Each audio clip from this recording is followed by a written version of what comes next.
Hey now folks, today we're taking a look at the game that's in this enormous box, which is Dark, Darker, Darkest. Now, in case you're wondering, the box that is up here is also Dark, Darker, Darkest, but this box is exclusively all of the extra Kickstarter stuff. So just to give you an idea of how much stuff is in this game, they have to have a whole other box of the same size just for the Kickstarter stuff. But anyways, this is a zombie game, but it's actually a bit different than most of the zombie games that I've played and reviewed and that other people have made that I haven't even gotten around to reviewing yet. Most of those other games are more akin to like either The Walking Dead, including the actual Walking Dead board games, or Dawn of the Dead, or movies like that, where it's just a bunch of survivors running around trying to escape zombies, yada, yada, yada. This game is more like Resident Evil in a box. If you're familiar with the Resident Evil video games, you're actually going into a house or a facility of some sort and not just fighting zombies, but mutated creatures and mad scientists and things like that, and you're exploring from room to room. That's what Dark, Darker, Darkest is. You're all survivors who can be heavily equipped with items and stuff, and you're running around trying to destroy zombies, giant snakes, giant birds, and mutants, psychic power scientists, and the evil daughter and stuff like that. That is the game in a nutshell. Sounds pretty damn cool. Is it, though? How does it play? Mechanically speaking, is it a good game? Let's take a look, and then I'll come back and tell you what I think.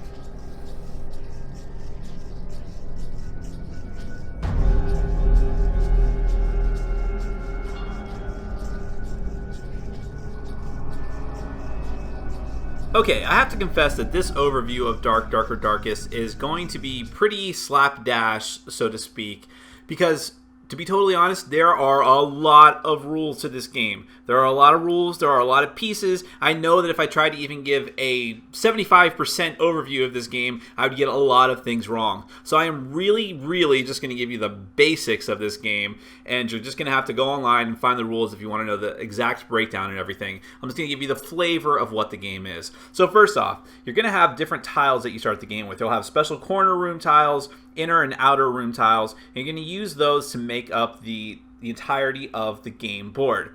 So there's not that many tiles with the game. There will be a few that are left out, and the rest are placed randomly. So your setup will be different every time, but it's always going to look something like this. It's always going to be 5 across and 4 down. Now, each player is going to choose a different survivor, and you have the different little survivor miniatures with different colored bases, and they correspond to the player cards. The player cards have two sides, and it depends on the number of players you have. If the game goes from 2 to 5, if you have 4 or 5 players, you'll use the side that gives you 3 action points, and that's what this number is here. Now, each player gets starting equipment. You have fire axe, baseball bat, handgun, combat knife, handgun, but you have an entire equipment deck full with tons of other stuff that you can find during the course of the game. Dynamite, grenade, more bullets, fire alarm, armor, fire extinguisher, all kinds of stuff. Now, you have zombie spawn tokens that are going to keep off to the side of the board. During the course of the game, it's possible that zombie tokens will be placed on the board, and then when survivors get line of sight to those tokens, they're going to flip over. Whatever the number on those tokens are is what the number of zombies that are going to come out. So let's say that you flip a token over and there's 3 zombies. You will put 3 zombies in that spot. And these are the zombie miniatures. They're all pretty much the same. And you will start your survivors in the central hallway here, depending on, of course, the number of players that you have. Some of the other features of the map. You have cameras. Security cameras are pretty important because they're going to determine if the possibility of special creatures coming out and more zombies spawning. Security cameras will point in a certain direction and look at every room that's unimpeded. So in other words, this security camera right here is going to look at all 4 of these rooms because there's no walls blocking the line of sight. The security camera will get to look at its own square, these 2 tiles, but then is blocked here because there is no open door to this room. These are locks on these doors. Now, the locks not only keep you from progressing into a room, but they're very important for the end game. Your actual goal in this game, this game is kind of like Resident Evil. You're trapped inside of this mansion, and you're not only trying to fend off the zombies and various creatures that you might run across, but you're trying to get to a central lab and stop the big boss. Now, most of the time, that big boss is going to be either Doc Mortimer or his daughter Lisa Mortimer, who are like these evil mad scientists turned mutants, okay? And they're over in this corner central lab.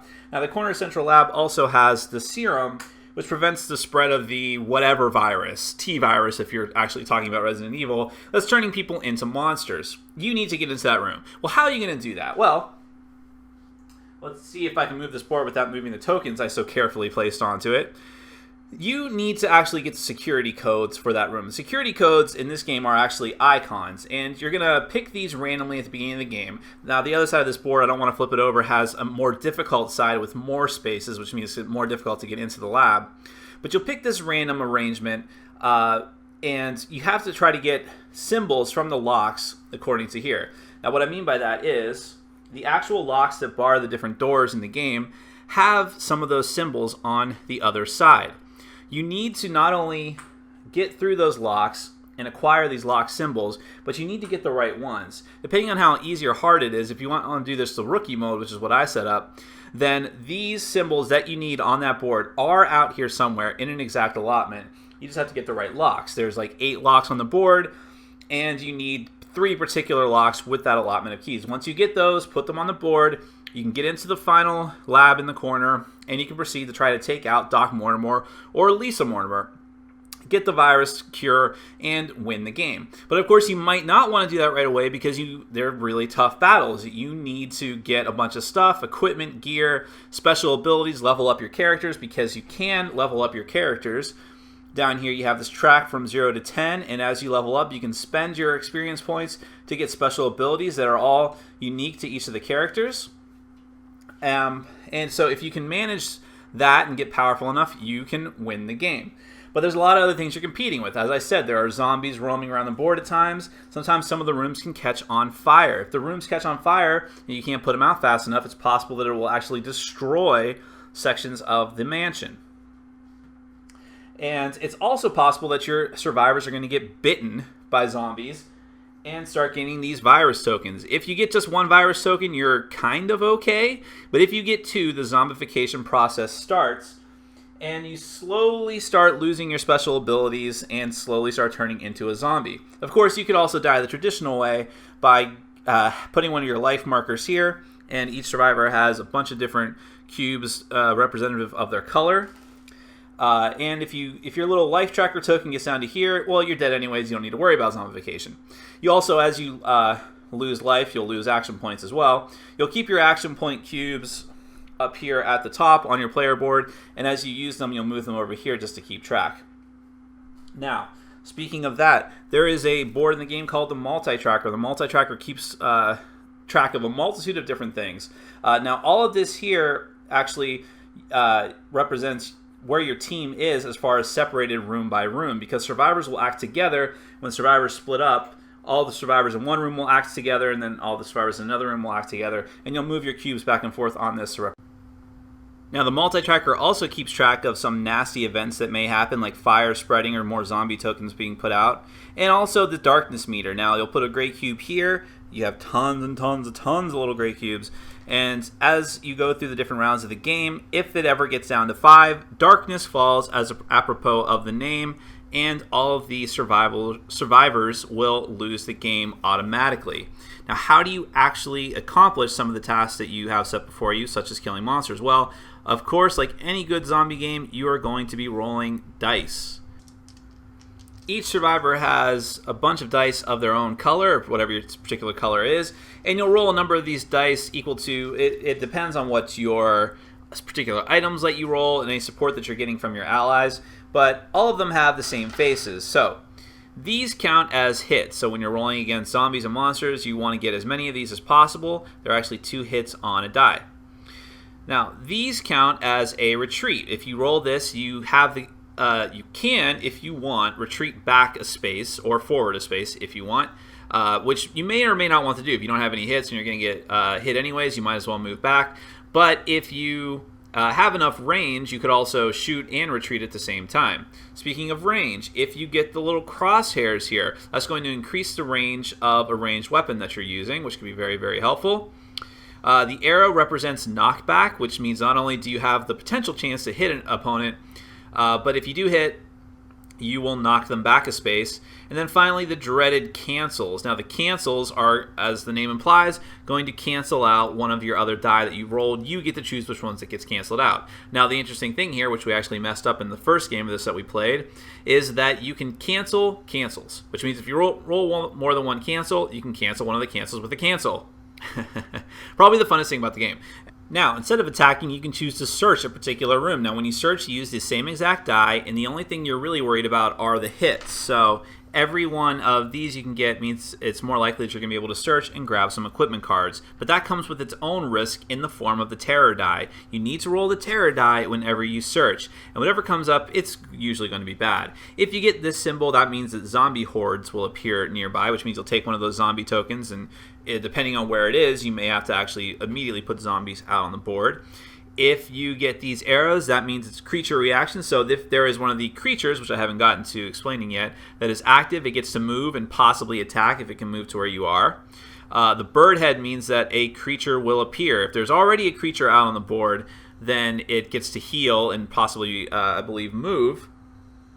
Or no, I think it just gets to heal. But anyways, if there is not a creature active, then you're immediately going to draw one of the top creatures off of that stack of big cards over there, roll for location, and put it out on the board. And finally, there is fire. If there's a fire already active in the house, it spreads. If not, you have to make a location roll and set a room on fire. So rolling that could be quite bad. You never quite know when you search if that's going to happen or not. So, the creatures.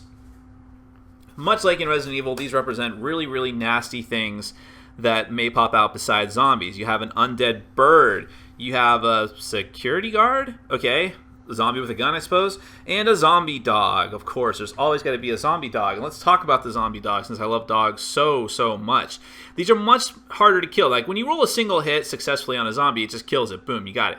But for the creatures, you need to get successful hits on parts of his body. Now, the good news here is that it may take more hits to kill it, but if you target certain parts of its body, it could negate some of the special abilities that the creatures have, which is always a useful thing. So, for example, if you can get enough hits on the orange part for the zombie dog, you can cancel out some of the bite marks that it has on its creature die. Which means it's very, very less likely that it's going to kill you, which is always a good thing. If you hit one of the blue spots successfully and put 2 gray cubes of damage onto it, you can reduce its movement, and so on and so forth. The bird and the security guard are the same way. And in fact, the final bosses of the game are also kind of the same. You're going to be putting cubes on the different spots, but obviously they are much more difficult. Now, speaking of that die, the zombies and creatures get to roll these dice to attack you, and they all do bad things, of course. So, the hearts just mean damage. Each damage icon rolled means that survivor has to reduce their energy by 1. Heavy damage, which is somewhere on here, that means that it reduces their energy by 2. If there's more than one survivor in the room, the players can allocate the damage among different survivors. The reinforcement die means that it alerts different hordes of zombies to move towards the room. The entrapment die means that it basically grabs and grapples a survivor. The bite die means that it's possible that you will be infected with the zombification virus. And finally, fear, which is going to force the survivors to basically run away. And there's other rules about the game. There are characters can gain special abilities, which will use these icons to represent if you level up. It can be something like healing yourself, getting extra ammo, getting extra hits, getting extra aim. You have fire that's going to be moving around and destroying certain rooms that you can also use action points to take away. Lots and lots of bits to this game, but basically it's Resident Evil, the board game. You're running around, killing zombies that may be popping up on the board, trying to find different lock keys to open up doors, and going towards the final showdown with the evil mad scientist and or his daughter, and trying to get the cure to the G or T or A or F and B virus, and possibly saving your party members before they get zombified. That's dark, darker, darker. All right, there is so much going on in this game. There's so many bits and pieces and rules and things going for it. It's hard to tell where to start, but let's start with the theme of the game. Thematically speaking, this game has got it going on. Of course, everyone is getting tired of zombie games. I've reviewed what I think are the best ones and a couple of the worst ones just because I had them, and why not? this game does something a little bit different than all of those in the sense, like I said in my intro, it's like Resident Evil, and that's actually very, very cool because I like the old Resident Evil games, and I like the idea of going through a mansion. It's kind of mysterious, and they added the cool little bits like the security cameras, which, like a lot of the stuff in the game, and I'll get to this in a moment, is pretty fiddly, but still it's all very cool and thematic, and having the different creatures that can come out and being able to attack the different parts on the creatures, that's all really neat. And getting into the last security lab and fighting the final boss. I love the idea of fighting a final boss. It puts it above a lot of other cooperative games thematically. And theme is very important to me, so that means a lot to me. Component-wise, the game is very solid as well. Nice thick tiles, nice miniatures, really cool dice. I love custom dice. I've said that before. And I really love the dice in this game as well. So that all works very, very well. Now, the artwork in the game sucks. Now, I'm sorry. See, that's the thing. You can't have the Resident Evil type game, I suppose, without the Resident Evil type art. And that was always my least favorite thing about Resident Evil, is like the cheesy CGI type looking art. It really looks like bad video game art from late 90s PlayStation 1. And that's not a good thing. Especially the creatures look really dumb. I really think they did a disservice to themselves by not just going ahead and doing comic book style art the way the zombie side did it. So I don't know. But again, that's not really has anything to do with the game itself. It's just, for me, aesthetically speaking, I wish that the art was as high quality as the components and the theme. Didn't quite live up to the standards. Well, let's talk about the gameplay. The gameplay is kind of a mess, and that's really what drags this game down for me. It's the idea here, and I think if I could put my head into the mind, or my mind into the head of the designers, or some weird analogy I was trying to make, like right there, is that they were trying to go for a game that was a little bit deeper, more complex than your typical zombie game, or even just your typical cooperative game, period. I get that, and that's what they were going for, and everything in this game works. I can't say that this is an awful game, but there's just too much going on here. There's too much to keep track of. The setup is just too much. For instance, okay, if you want to make it part of the game that you have to unlock, get all these little keypad numbers and go and unlock the door. If you need to get into that door to have the final boss fight, that's fine. Again, that's actually thematic back to the Resident Evil thing. But having the little thing with all the different chips and getting the different chips is just so needlessly complicated. I just feel like there was a better way to do it. I'm not a game designer. I can't tell you how to do it. But there had to be a better way. It's just another layer of complexity. Having to roll the terror die to see if creatures come out, having all these different dice with all of these, as cool as the dice look, having all these different dice with all these different faces, having different rules for targeting the creatures, having the different creatures that might come out, having a fire. That feels like it should have been an expansion in and of itself. Just having fire mechanics. I mean, sometimes it doesn't come up. One of the games we played, no fire ever came up. Another game we played, fire everywhere. But you have to, even if it doesn't come up, you have to know the rules for it. You have to know how it works. It's another thing that might happen on the track. The survivor cards are complicated in and of themselves. You've got 6 different cubes on your card. I think it might even be 7 that you're keeping track of your life. You're keeping track of your actions that you have. You're keeping track of your XP and the special abilities that you get. And you have chips for your special abilities. There's too much. It's just too much. I throw the word fiddly around. I think a lot of people in modern board games do. Sometimes fairly, sometimes unfairly. This game is fiddly. This is the definition of it. And again, I think that their idea was they wanted to have something deeper and more substantial. A game with more substance for people who decry games like Zombicide as just being simple dice chuckers. But the reason why those games were so successful is because there is some layer of strategy there, but that simplicity just makes it very, very accessible. I don't feel that this game is accessible. I feel that people are going to see this box. I have had people in my group say, I'd be like, whoa, the front box looks really cool, and you're telling me this is like Resident Evil. Well, that's great.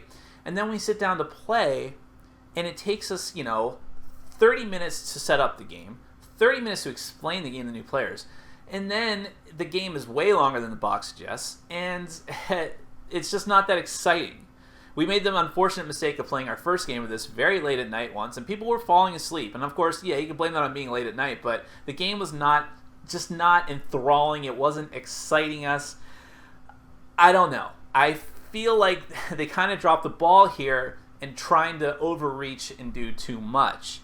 It's not a bad game. It's just when you put everything together, rather than all those constituent parts making it into like this amazing experience, it becomes completely mediocre. It just at times just boring, and that's like the cardinal sin of a game, really. So I don't know. I appreciate what they tried to do. Again, I don't think it's bad. And there are certain things in this game that are just awesome thematically. They just needed to have better mechanics around them, more focused, tighter, just to be a more accessible experience. I keep using that word, but that's the way that I feel about it. That's Dark, Darker, Darkest. I can't personally recommend it. If you want a zombie experience, there's better ones out there.